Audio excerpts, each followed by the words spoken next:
বাইরের যে কোনো খাবারই বাচ্চাদের এত প্রিয়, ওদের সামনে এলে ওরা খুব খুশি।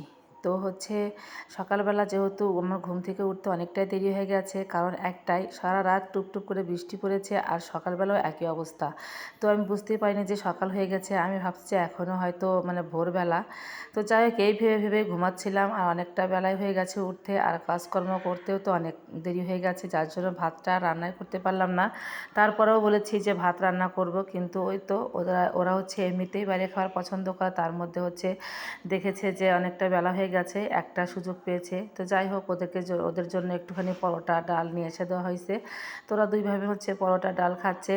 তো আমার মেয়ে হচ্ছে প্লেটে দিলাম পরোটাটা, কিন্তু প্লেটেও রাখলো না, ও হচ্ছে কাগজে পুর রেখে খাবে। হ্যালো সবাইকে, সবাই কেমন আছো? আশা করি ভালো আছো, আর আমি ভালো আছি। চলে আসলাম নতুন একটা ব্লগ নিয়ে।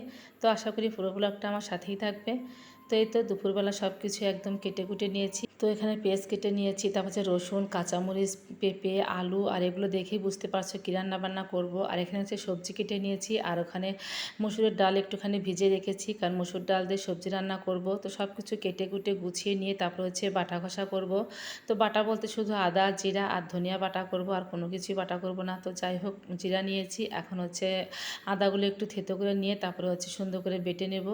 তো বাটা ঘষা কমপ্লিট করে তারপর হচ্ছে ভাবলাম যে আগে চালটা ধুয়ে বসিয়ে দিই রাইস কুকারে, এদিকে ভাত হবে, তারপর হচ্ছে আমি ওদিকে মাংস আর হচ্ছে সবজিটা রান্না করে নেব মাটির চুলাতে।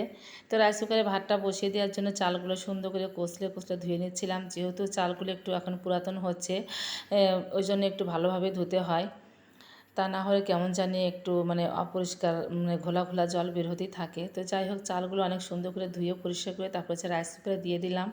এখন হচ্ছে আমি চুলাটা ধরিয়ে নিয়েছি, মাটির চুলাতে রান্নাবান্না করব, কারণ দুপুরে রান্নাটা আমি মাটির চুলাতে করতেই বেশি ভালোবাসি।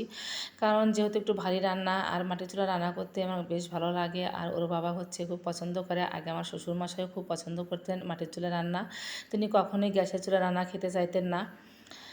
তো যাই হোক, প্রথমে সবজিটা বসিয়ে দিলাম, কারণ মাংসটা এখনও ভালোভাবে বরফ ছাড়েনি, অমনি ভিজে রেখেছি। তো সবজিটা সুন্দর করে একদম বসিয়ে দিয়ে তারপর হচ্ছে আমি গিয়েছিলাম মাংসগুলো ধুতে। তো এদিকে মাংসগুলো ধুয়ে পরিষ্কার করে নিয়ে এসে তারপর হচ্ছে সবজিটা ভাবলাম যে জলটা শুকিয়ে গেছে, যদিও আমি জল দিইনি, শুধু এমনি একটু ঢাকা দিয়েছিলাম। তো হাফ সিদ্ধ হয়ে গেছে, এখন হচ্ছে সব ধরনের বাটা ঘষা দিচ্ছি, আদা জিরা আর একটুখানি রসুন বেটে নিয়েছিলাম সবজিতে দেওয়ার জন্য, দিয়ে দিলাম একটুখানি মরিচের গুঁড়া, দিয়ে সুন্দর করে ভাজা ভাজা করে অল্প একটুখানি ঝোল দিয়ে দিলাম, যাতে করে একদম সুসিদ্ধ হয়ে যায় সবজিগুলো, তাহলে খেতে বেশি ভালো লাগবে। তো আমি একটুখানি ঢাকা দিয়ে দিয়েছি, দিয়ে তো তোমাদের সাথে মাংসটা শেয়ার করে নিচ্ছি। আর আজকের মাংসটা খুব ভালো ছিল, আর এর মধ্যে একটু চর্বিও ছিল। ওর বাবা হচ্ছে চর্বি খুব পছন্দ করে, শুধু ওর বাবা না, ওর সাথে সাথে আমিও একটু পছন্দ করি। তো যাই হোক, তোমাদের সাথে একটু মাংসটা শেয়ার করে নিলাম। তো মাংসটা অনেক সুন্দর করে ধুয়ে পরিষ্কার করে নিয়েছি, কারণ আজকে মাংসের মধ্যে হচ্ছে অনেক খাসির চুল ছিল, সেই চুলগুলো পরিষ্কার করতে বেশ সময় লেগেছে। তো যাই হোক, এখন সবজিটা হয়ে গেছে, এখন হচ্ছে আমি নামিয়ে নেব। আজকে একটু একটু হালকা ঝোল ঝোল রাখলাম, যাতে করে একটু ভাত দিয়ে মেখে খাওয়া যায়। আর এই সবজিটা আসলে অসম্ভব মজা হয়, পরোটা, রুটি, ভাত দিয়ে খেতে, সব কিছু দিয়ে খেতে বেশ ভালো লাগে। আর কালারটা কিন্তু অনেক সুন্দর হয়েছে। তো এদিকে হচ্ছে মাংসের মধ্যে আলু দেবো, তো সেই আলুগুলো একটু তেলে ভাজি করে নেব। আর এইভাবে ভাজি করে মাংসের মধ্যে দিলে কিন্তু খেতে বেশি ভালো লাগে। আর আলু ছাড়া তো মাংস কেউ খাবেই না, কারণ আলু হচ্ছে সবচেয়ে সবার প্রিয়, তো আমারও কিন্তু প্রিয়। তো যাই হোক, আলুগুলো একটু ভালো করে ভাজি করে নিয়েছি, আর আলু ভাজি বসিয়ে দিয়ে একটুখানি ঘরে গিয়েছিলাম, এসে দেখি বেশি ভাজা হয়ে গেছে। যাই হোক, তাড়াতাড়ি করে নামিয়ে নিয়ে এখন হচ্ছে আমি তো মাংসের জন্য মশলাটা কষিয়ে নিচ্ছি। তো প্রথমে হচ্ছে আমি জিরা ফোড়ন দিয়ে তারপর হচ্ছে শুকনো মরিচ দিয়েছি একটা, তেজপাতা দিয়ে তারপর পেঁয়াজগুলো সুন্দর করে একদম ভাজি করে নিয়ে সব ধরনের মশলা দিলাম। মশলা বলতে তো আদা জিরা বাটা, মরিচের গুঁড়া, হলুদের গুঁড়া আছে, লবণ দিয়ে সুন্দর করে একদম মশলাটা কষিয়ে নিয়ে মাংসগুলো দিয়ে এতে এখন একটু হালকা কষিয়ে নিচ্ছি।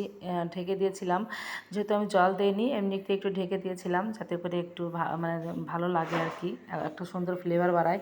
তো বেশ কয়েকটা পেঁপে টুকরো করে দিয়েছি, ওর বাবা হচ্ছে পেঁপে খুব পছন্দ করে মাংসের মধ্যে, তো মাঝে মাঝে আমি দিয়ে থাকি। তো যাই হোক, মাংসটা মোটামুটি সিদ্ধ হয়েছে, এখন একটু আলু দিয়ে আর একটুখানি ঢাকা দিয়ে দেবো, যাতে করে আলুগুলো একটু সিদ্ধ হয়ে যায়। আর আজকে হচ্ছে আমার রান্না করতে অনেক বেলা হয়ে গেছে, এখন প্রায় তো 1:30টার মতো বাজে। আমি কিন্তু এত দেরিতে রান্নাবান্না করি না, আসলে আমি মানে সাড়ে 12টা বা 1টার মধ্যে রান্নাটা কমপ্লিট করি। কিন্তু আজকে যেহেতু ঘুম থেকে উঠতে দেরি হয়ে গেছে, যার জন্য কাজকর্ম করতে দেরি হয়ে গেছে, আর দুপুরে রান্নাটা করতেও আমার দেরি হয়ে গেছে।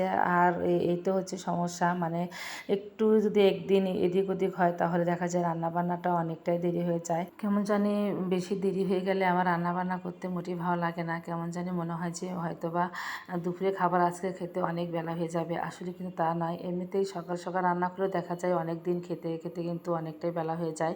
আসলে অভ্যাস হয়ে গেছে আমার একটু তাড়াতাড়ি রান্না করে, কারণ আমার কাছে মনে হয় রান্নাবান্না কাজকর্ম সব কিছু একদম মানে সকাল সকাল করে গুছিয়ে রাখলে নিজে একটু নিশ্চিন্তায় শুয়ে বসে বা যে কোনো কাজ করতে ভালো লাগে। এটা হচ্ছে আমার ক্ষেত্রে হয়, জানি না কার ক্ষেত্রে কেমন। তো যাই হোক, কথায় কথায় কিন্তু আমি মাংসের ঝোলটা নামিয়ে নিলাম, আর ঝোলটা কিন্তু অসম্ভব মজা হয়েছিল খেতে। তো যাই হোক, দুপুরে খাবার দাবার কমপ্লিট। এখন হচ্ছে এই তো সন্ধ্যার একটুখানি আগে, প্রায় হচ্ছে 5টার মতো বাজে। যতই হচ্ছে বাড়িতে ভালো মন্দ রান্না করি না কেন, আসলে বাইরের এসব টুকিটাকি খাবার খেতে কিন্তু বাচ্চারা মানে খুবই পছন্দ করে। শুধু বাচ্চারা না, আমরা বড়রাও কিন্তু পছন্দ করি। তো যাই হোক, চপ দুটো হচ্ছে আমরা খেয়ে নিচ্ছিলাম, গরম গরম ছিল। তো আজকের মতো ভিডিওটা এ পর্যন্তই। ভিডিওটা ভালো লাগলে অবশ্যই লাইক কমেন্ট শেয়ার দিয়ে পাশে থেকো। সবাই ভালো থেকো, টাটা।